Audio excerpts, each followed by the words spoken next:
Hello दोस्तों, welcome back to TLS classes. आज का अपना टॉपिक है समविभव पृष्ठ। तो देखो, जैसे नाम से क्लियर है, सम का मतलब समान, विभव का मतलब विभव, पृष्ठ का मतलब पृष्ठ।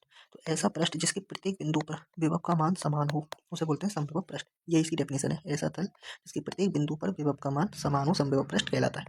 अब इसके गुणधर्म देख लेते हैं समविभव पृष्ठ की क्या क्या गुण है, यानी क्या क्या जगह काम आ सकता है, क्या क्या बताता है ये पृष्ठ हमें। तो इसका पहला गुणधर्म ये है कि तो मान लो यहाँ पे कोई ए है, ये है बी, ये पॉइंट ए है, ये पॉइंट बी है।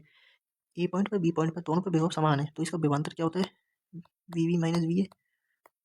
तो ये और ये दोनों सेम है तो जीरो आ जाएगा। तो फर्स्ट पॉइंट ये कहता है इसके किन्हीं दो बिंदुओं के मध्य विभवांतर शून्य होता है।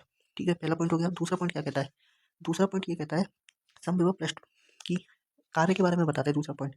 जैसे अपन ने विभवांतर का फॉर्मूला क्या पढ़ा था, वी बी माइनस बी ए बराबर डब्ल्यू बटे क्यू। तो यहाँ से अपन को कार्य निकालना है। कार्य डब्ल्यू बराबर कितना आएगा, इसको हटा देता हूँ मैं। तो यहाँ से डब्ल्यू आ गया Q into V V minus V A, ये डब्ल्यू आ गया। और वी वी माइनस वी तो जीरो है, तो कार्य कितना आ गया, जीरो। तो यही दूसरा पॉइंट कहता है समविभव पृष्ठ पर आवेश को एक बिंदु से दूसरे बिंदु तक ले जाने में किया गया कार्य शून्य होता है। यहाँ पे लिख भी रखा है मैंने। ठीक है, ये दूसरा पॉइंट पहला हो गया। पहला ये बताता है कि विभवांतर शून्य होता है, दूसरा अपन ने कार्य निकाला है किसकी हेल्प से, विभवांतर की हेल्प से, कि वो जीरो होता है। अब तीसरा पॉइंट ये कहता है कि वृत्त बल रेखाएं जो होती है ना, जो अपने फर्स्ट चैप्टर में पढ़ी थी, वो समविभव पृष्ठ के लंबवत होती है। कैसे होती है वो देखो, अपन को सिद्ध करना है कि थीटा का मान 90 डिग्री होता है। ये कैसे करते हैं अपन देखते हैं। देखो यहाँ देखो, ये छोटी सी जगह लिख रखा है। ये कार्य का फॉर्मूला होता है डी डब्ल्यू बराबर होता है F D S cos theta. ठीक है, और डी डब्ल्यू जो होता है वो विभव के लगभग समान है। क्यों समान है, क्योंकि कार्य भी जीरो है, विभव भी जीरो है, तो दोनों समान है। डी डब्ल्यू बराबर है वी के। तो अपन ऐसे लिख सकते हैं, यहाँ पे डब्ल्यू की जगह वी लिख सकते हैं। वी बराबर होता है F D S cos theta. तो ये zero, F D S cos theta, F D S को पट्टे में ले जाएंगे यहाँ पे, तो ये जीरो हो जाएगा। जीरो बराबर कॉस थीटा, और कॉस थीटा, थीटा के किस मान पर कॉस का मान जीरो होता है, 90 डिग्री पर। तो अपन कह सकते हैं कि विद्युत बल रेखाएं समविभव पृष्ठ के लंबवत होती है। ये तीसरा पॉइंट हो गया। ठीक है, अब आते हैं चौथे पॉइंट पे। दो समविभव पृष्ठ परस्पर प्रतिच्छेद नहीं करते हैं। अब क्यों नहीं करते हैं, तो अगर कोई भी मान लो ये समविभव पृष्ठ है कोई, एक ये है, अगर ये दोनों आपस में प्रतिच्छेद करेंगे, मान लो ये ऐसे होते, तो ये वाला बिंदु देखो, अपन सब विद्युत बल रेखा कैसे बनाते हैं, विद्युत बल रेखा बनाते हैं अपन स्पर्श रेखा। तो ये रेखा ये हो जाती, ऐसे जाती, और इस वाले पृष्ठ के हिसाब से ऐसे जाती। तो ये आपस में क्रॉस करती विद्युत बल रेखा इस बिंदु पर। और आपको पहले चैप्टर में मैंने बताया विद्युत बल रेखा आपस में कभी भी क्रॉस नहीं करती हैं।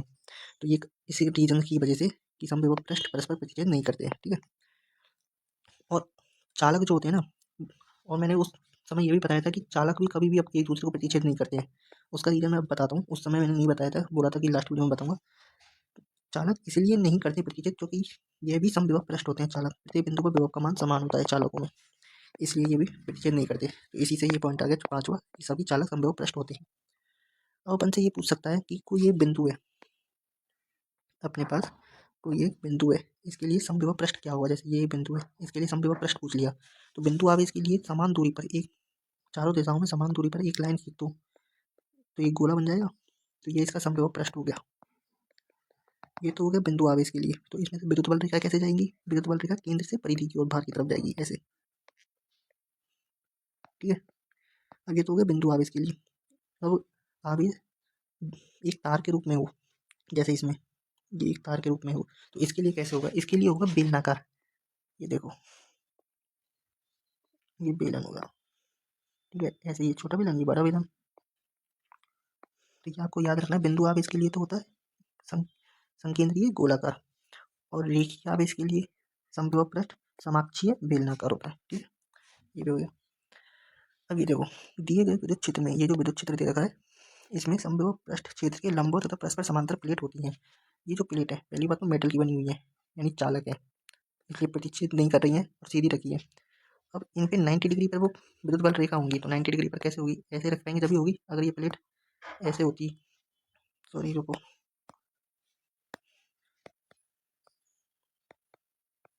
ऐसे है और अपन ऐसे बना दें विद्युत बल रेखाओं को, तो ये गलत है, क्योंकि इसमें जो थीटा का मान है वो आ रहा है, थीटा का मान जीरो है। इसमें देखो, थीटा का मान जीरो है, और इसमें थीटा का मान 90 डिग्री है, इसमें ये थीटा का मान 90 डिग्री है। तो समविभव पृष्ठ में अगर कोई भी मेटल की वस्तु रखी है, तो उसमें विद्युत बल रेखा है उसकी 90 डिग्री पर होगी। ठीक है, तो ये पॉइंट हो गया। ये नोट्स की PDF अगर आपके पास नहीं हो तो टेलीग्राम पर डाल दिए मैंने, ले लेना। आज के लिए इतना ही।